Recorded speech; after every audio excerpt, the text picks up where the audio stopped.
behind the absences. Well, the sources raise that possibility. It's important to say that debating the best electoral system, one person, one vote versus clan-based, that's a legitimate political discussion, of course. But what the sources highlight is how the absenteeism of MPs who happen to prefer the older systems.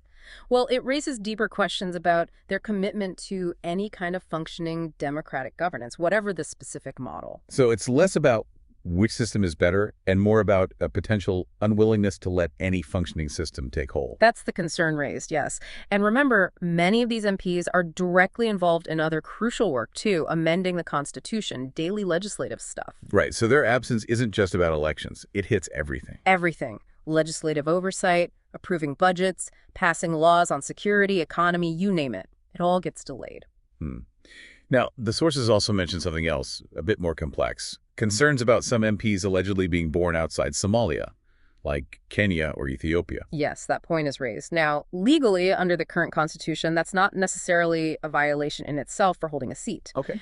But it adds a layer of political complexity, especially, as the sources note, when it seems to coincide with resistance to democratic reforms like one person, one vote. And it touches on bigger questions of identity. It does. The sources mention this belief in some circles of a kind of greater Somalia, including Somali populations in Kenya and Ethiopia, a sense of a unified nation. Which is a powerful idea, historically, for many Somalis. Very powerful.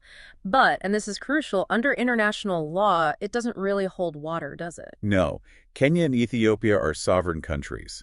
Any claims on their territory by Somalia, well, they have no legal basis. Exactly. And this loops back to why it matters for you, the listener, thinking about this. The integrity of that one person, one vote system, it remains kind of contested or at least vulnerable. How so? Until Somalia adopts a really clear, lawful stance on its own international borders and clearly defines who counts as its electorate, who is a Somali citizen for voting purposes.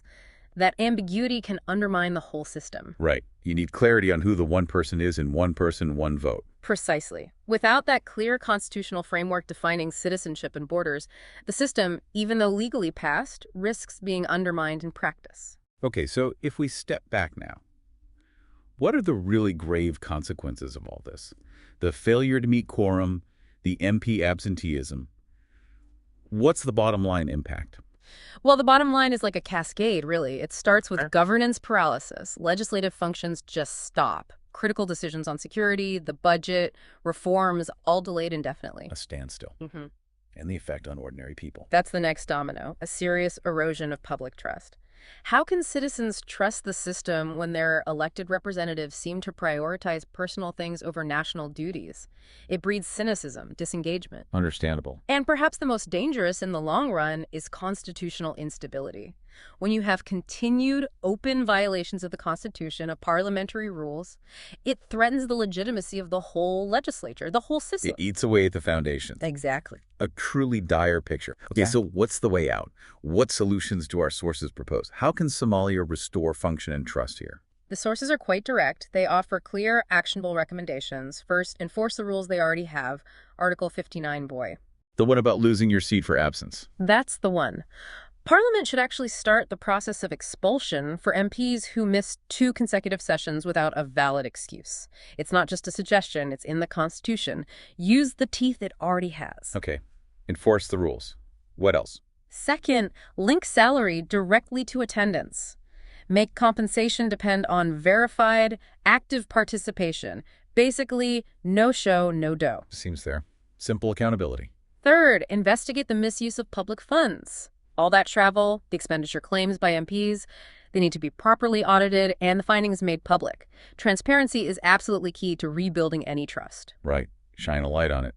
And finally, what about the parliament itself? Finally, restore parliamentary operations. Parliament needs to be recalled, maybe even compelled, to function properly. Not just meet, but actually work to implement that one-person, one-vote system and fulfill its whole mandate to the nation. Get back to work, essentially. Get back to work and deliver on its promises. So, reflecting on all this, what does it ultimately mean for Somalia's future? Our sources paint this picture of a deep, systemic problem.